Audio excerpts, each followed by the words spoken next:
So basically, just a little bit continue what you already described. So are you actually saying that agri-food trade and climate negotiations are indefinitely suspended, or that multilateralism is actually dead, or like, as you said, impasse?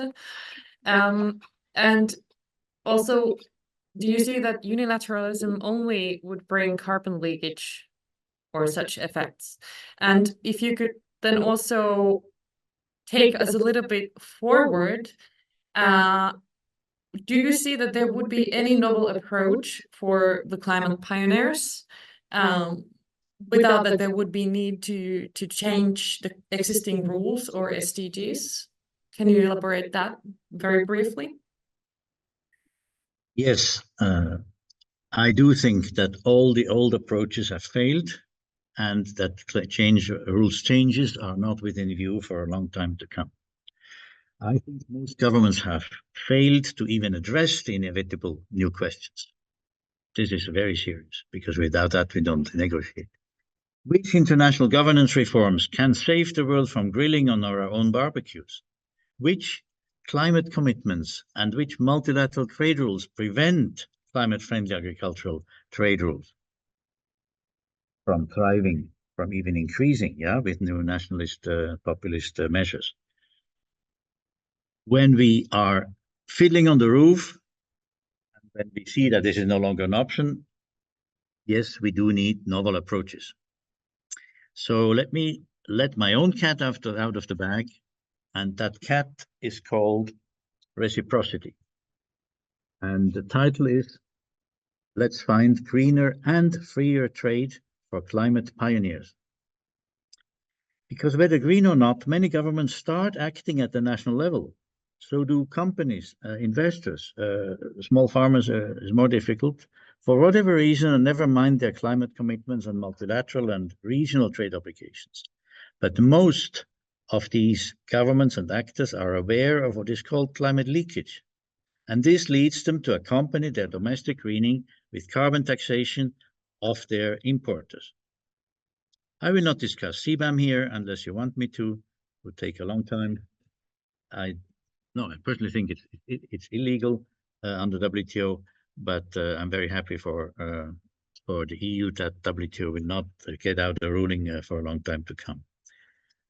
It doesn't provide them with security for their measure, and that may be a serious obstacle in going ahead with it. Anyhow, what matters now is the development of market shares when not everybody goes greener at the same time and for the same product. So the pioneers, when they do take measures, greener measures, if they lose market shares, you won't find your constituents at home agreeing to such modifications. That's the last thing we can afford in all our economies. So this precludes, I think, all the three modalities. Binding multilateral standards are not there. Plurilateral agreements are not there. Fish is not there. And unilateral measures protecting green producers and thus discriminating foreign competitors are also not an available modality. Who wants to lose market shares when foreign e-vehicles and solar panels are cheaper and inundating Europe or America? We already see now what's going to happen, and it won't be different for food. So my insider advice in this complex impasse is to endow the often heard climate club proposals with reciprocal scheduled trade preferences, secured based on mutually agreed equivalent sustainable climate footprint reduction schemes, product-wise, including even agriculture. Regrettably, reciprocity is a big step back from multilateralism. And only climate pioneers will benefit from such agreed preferences. But when multilateralism is closed and not enforceable, this second best option is perhaps the only way forward for those who really want to stick their necks out without losing market shares.